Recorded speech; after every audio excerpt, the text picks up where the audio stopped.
십자가 내가 처음 볼 때에 나의 맘의 큰 고통 사라져 오늘 믿고서 내 눈 밝았네 참내 기쁨 영원하도다 주 십자가 못 박힘은 속죄함 아닌가 그 긍휼함과 그 은혜 말할 수 없도다 십자가 내가 처음 볼 때에 나의 맘의 큰 고통 사라져 오늘 믿고서 내 눈 밝았네 참내 기쁨 영원하도다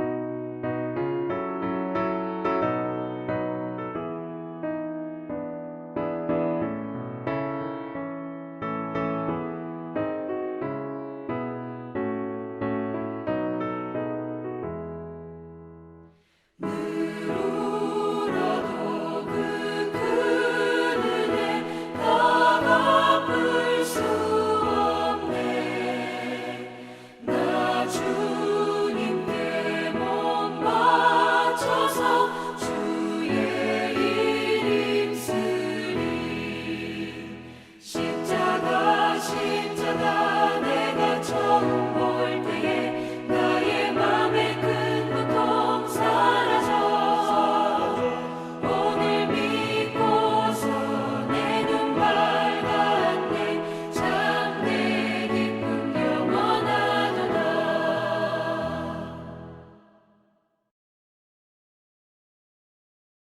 하나님의 크신 은혜와 평강이 오늘도 살아가는 모든 삶의 자리마다 충만히 임하시기를 기원합니다. 기도하겠습니다. 하나님 아버지, 오늘도 하루를 맡겨주심에 감사하며 그 이름을 불러 또 그 이름을 송축하며 거룩한 뜻을 구하며 시작을 합니다. 오늘도 하나님과 동행하는 거룩한 뜻을 이루는 그 나라의 확장을 위해 어떤 우리의 마음과 몸과 뜻을 드리는 귀한 날이 되게 하옵소서. 오롯이 하나님을 바라보며 하나님과 더불어 동행하는 경건한 삶을 이룰 수 있도록 우리의 의지까지도 발걸음까지도 주관하시고 인도하옵소서. 감사드리며 예수님의 이름으로 기도하옵나이다. 아멘.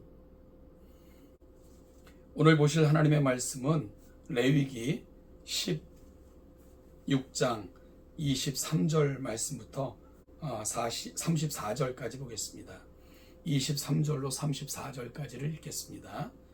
아론은 회막에 들어가서 지성소에 들어갈 때 입었던 세마포 옷을 벗어 거기 두고 거룩한 곳에서 물로 그의 몸을 씻고 자기 옷을 입고 나와서 자기의 번제와 백성의 번제를 드려 자기와 백성을 위하여 속죄하고 속죄 제물의 기름을 제단에서 불사를 것이요 염소를 아사셀에게 보낸 자는 그의 옷을 빨고 물로 그의 몸을 씻은 후에 진영에 들어갈 것이며 속죄제 수송아지와 속죄제 염소의 피를 성수로 들여다가 속죄하였은즉 그 가죽과 고기와 똥을 밖으로 내다가 불사를 것이요 불사른 자는 그의 옷을 빨고 물로 그의 몸을 씻은 후에 진영으로 돌아갈지니라. 너희는 영원히 이 규례를 지킬지니라. 일곱째 달 곧 그 달 10일에 너희는 스스로 괴롭게 하고 아무 일도 하지 말되 본토인이든지 너희 중에 거하는 거류민이든지 그리하라. 이날에 너희를 위하여 속죄하여 너희를 정결하게 하리니 너희의 모든 죄에서 너희가 여호와 앞에 정결하리라. 이는 너희에게 안식일 중에 안식일인즉 너희는 스스로 괴롭게 할지니 영원히 지킬 규례라. 기름 부음을 받고 의임되어 자기의 아버지를 대신하여 제사장의 직분을 행하는 제사장은 속죄하되 세마포 옷 곧 거룩한 옷을 입고 지성소를 속죄하며 회막과 제단을 속죄하고 또 제사장들과 백성의 회중을 위하여 속죄할지니 이는 너희가 영원히 지킬 규례라. 이스라엘 자손의 모든 죄를 위하여 1년에 한 번 속죄할 것이니라. 아론이 여호와께서 모세에게 명령하신 대로 행하니라. 아멘. 살피고 있는 것처럼 레위기 16장은 대속죄일에 관한 내용입니다. 대속죄일은 대제사장이 1년에 한 번씩 지성소 안에 들어가서 백성의 죄를 위하여 속죄하는 의식입니다. 이날에는 모든 백성들뿐만이 아니라 지성소, 성소, 회막 바깥에 있는 뜰에서 피를 뿌림으로 말미암아 모든 것을 정결케 하는 예식이 포함되어 있었습니다. 또한 아사셀 염소를 백성들의 죄를 전가받게 하여 돌아올 수 없는 길에서 죽게 함으로 백성들의 죄를 사하는 그런 의식도 같이 행해졌습니다. 이것이 대속죄일에 행할 의식입니다. 오늘 읽은 본문은 그 예식이 끝난 후 이후에 되어져야 되고 기억해야 될 그런 의무에 대한 기록을 담고 있는 본문이 오늘 함께 읽은 본문입니다. 대제사장은 지성소에 들어갈 때 입었던 흰색 세마포옷을 벗고 자신의 옷으로 환복합니다. 그리고는 이제 하나님 앞에 번제의 제사를 드리게 됩니다. 자신과 백성들 위해 한 마리씩 준비한 수양으로 번제를 드립니다. 여러분, 번제라는 것은 하나님께 자신을 온전히 바친다는 그런 의미의 제사 아닙니까? 하나님 앞에 사죄를 받았으니 이제 은혜 받은 자답게 모든 삶을 하나님 앞에 올려드리고 헌신하겠다는 다짐을 하나님 앞에 드림으로 모든 속죄의 제사가 마무리되게 되는 거죠. 여러분, 오늘 이 속죄 제물에 대한 번제를 드리는 것을 우리가 잘 살펴볼 것 같으면 보통 속죄 제사를 드릴 때는 피를 뿌리고 바로 속죄 제물의 기름을 번제단에 올립니다. 그러나 대속죄일에는 속죄제의 피를 바르는 절차를 길게 하고 이 모든 것을 이행한 후에야 기름을 올리는 것으로 되어 있습니다. 이어 제사장들은 자신의 몸을 거룩하게 하고 깨끗하게 한 후에 다시 그 직분을 계속해서 감당할 수 있었습니다. 26절 이하에서는 아사셀 염소를 끌고 갔다 온 자들도 이와 동일한 절차를 거친 후에야 진영 안으로 들어가도록 되어 있는 것을 보게 됩니다. 아사셀 염소로 인하여 더럽혀진 자신의 몸을 씻고 정결하게 한 후에 그들의 진영으로 돌아갈 수 있었던 거죠. 27절 이하는 죽여 속죄 제사로 드린 염소의 남은 고기 및 가죽똥은 진 밖으로 나가 완전히 불사르게 되어 있습니다. 백성 전체를 위한 속죄제, 즉 대제사장으로 의 속죄제를 포함한 모든 속죄제는 진 밖에서 불사르게 되어 있는 거고요. 이 일을 행한 자도 몸을 깨끗이 씻은 후에야 진영으로 돌아올 수가 있었습니다. 이와 같은 대속죄일은 6월절이 지난 6개월 후인 7월 10일, 지금 우리의 달력으로는 9월 내지 10월에 진행되도록 명령하셨습니다. 여러분, 대속죄일의 백성들은 아무것도 하지 않은 채 스스로를 괴롭게 하라 라고 말씀하십니다. 스스로를 괴롭게 하라, 자기 몸을 상하게 한다거나 일부러 고통스럽게 한다거나 그런 의미가 아닙니다. 그들은 그들의 회막 밖으로 나와 이 모든 제사가 끝날 때까지 기다려야 됐고요. 그리고 금식하면서 자신을 돌아보는 특별한 시간을 갖도록 요청되어진 거죠. 이 모든 것들을 자신을 괴롭게 하라 라는 표현 속에 담고 있는 것입니다. 이와 같은 것들을 통해 자신을 다시 돌아보고 하나님 앞에서만 내가 은혜 받아 다시금 삶을 살 수 있는 존재인 것을 확인받는 그런 절차 속으로 자신을 들어가게 하는 것, 이것이 바로 백성들이 해야 될 몫입니다.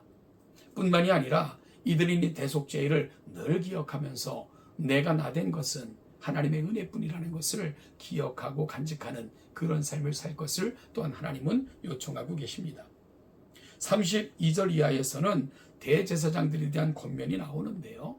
아론의 자손들이라도 이와 같은 일을 행할 때는 반드시 이 절차를 조차 대제사장의 직무를 감당할 뿐만 아니라 대속죄일에 규례를 진행할 것을 부탁하셨습니다. 우리는 레위기 16장 대속죄일에 대한 규례가 시작되기 전에 아론의 두 아들 홈리와 비느하스가 다른 불을 들이다가 죽은 사건을 상기시키면서 대속죄일에 대한 규례가 시작되는 것을 살펴볼 수 있었습니다. 여러분, 하나님께 드려지는 제사는 내 생각대로 내 뜻대로 하는 것이 아니라 하나님이 원하시고 기뻐하시는 대로 그분의 방식대로 이루어져야만 합니다. 그래야만 여호와의 제사가 되는 것이고 하나님 받으실 만한 제사가 되는 것입니다. 이것은 우리에게도 마찬가지입니다. 내 뜻과 생각이 아니라 영과 진리 안에서 예배할 때 하나님 그런 자 예배를 받으시는 것입니다. 여러분, 우리는 레위기 16장을 통해서 대속죄에 대한 규례를 살펴봤습니다. 그러면 이와 같은 것들이 신약시대를 살아가는 저와 여러분들에게는 어떠한 의미로 다가오게 될까요? 히브리서 13장 11절부터 15절까지는 바로 구약 대속죄일에 되어진 그 사실이 어떻게 우리의 사건이 되고 완성되어졌는가를 설명합니다. 이는 죄를 위한 짐승의 피는 대제사장이 가지고 성소에 들어가고 그 육체는 영문 밖에서 불사름이라. 그러므로 예수도 자기 피로써 백성을 거룩하게 하려고 성문 밖에서 고난을 받으셨느니라. 그런즉 우리도 그의 치욕을 짊어지고 영문 밖으로 그에게 나아가자. 우리는 여기에는 영구한 도성이 없으므로 장차 올 것을 찾나니 그러므로 우리는 예수로 말미암아 항상 찬송의 제사를 하나님께 드리자. 이는 그 이름을 증언하는 입술의 열매니라. 이스라엘 백성들은 대속죄일 그 하루에 참여하는 것이 아니라 남은 날들은 그 은혜를 간직하며 살아야 됐습니다. 그리고 매년 그날을 기억하며 하나님 앞에 나와 1년간 살아왔던 삶을 돌아보고 자신의 거처와 자신의 삶을 정결케 하여 하나님 앞에 다시 세우는 그와 같은 작업을 끊임없이 요청받았습니다. 이 요청에는 대제사장뿐만 아니라 그의 가족, 모든 백성들, 모든 기구까지도 포함되는 대대적인 속죄의 날이었습니다. 이 제사를 받으시고 하나님은 용서와 은총을 백성들에게 베푸시며 또한 이 은혜를 잊지 말라 당부하시는 거죠. 오늘 히브리서 기자는 이 사실을 우리에게 적용시킵니다. 예수 그리스도, 그분이 대제사장이 되시고 그분이 친히 자신의 육체를 제물 삼아 하나님 앞에 속죄의 제사를 드리심으로 그분의 제사가 하나님께 바쳐져서 우리는 용서의 귀한 은혜를 경험하게 됐습니다. 그러면 우리는 어떻게 살아야 됩니까? 이 은혜를 놓치지 말아야 됩니다. 나의 나 된 것은 하나님의 은혜뿐인 것을, 내가 살아가는 모든 삶의 근거는 하나님의 전적인 은혜인 것을 기억하는 삶을 살아야 됩니다. 그리고 또한 우리도 십자가를 지는 삶, 영문 밖까지 나아가 죽임을 당한 예수 그리스도의 은혜를 기억하면서 누군가에게 내 자신을 희생하여 그들을 복되게 하는 그런 삶을 다짐해야 됩니다. 이것이 바로 대속죄를 경험한 이스라엘 백성들에게 요구하셨던 삶이고 신약시대를 살아가는 더 큰 은혜를 경험하는 저와 여러분들을 향한 하나님의 기대이기도 합니다. 그래서 히브리서 기자는 그러므로 우리는 예수로 말미암아 항상 찬송의 제사를 하나님께 드리자. 이는 그 이름을 증언하는 입술의 열매니라 라고 권면하고 있는 거죠. 사랑하는 동쪽계 성도 여러분, 우리가 받은 은혜, 그 어떤 은혜와 비할 수가 있겠습니까? 진히 하나님께서 이 땅에 오셔서 흠없는 대제사장께서 자신의 육체로 제물 삼아 화목제물을 하나님께 올려드림으로 완성된 제사, 그 은혜에 우리가 참여한 것 아니겠습니까? 이 받은 은혜를 놓치지 말고 우리 삶의 자리에서 그 은혜를 기억하며 나의 나 된 것 하나님의 은혜이기에 누군가에게 또 다른 은혜가 되어주고 누군가에게 또 다른 복의 통로가 되어주는 우리 동천의 모든 성도들 되시기를 주님의 이름으로 축복합니다.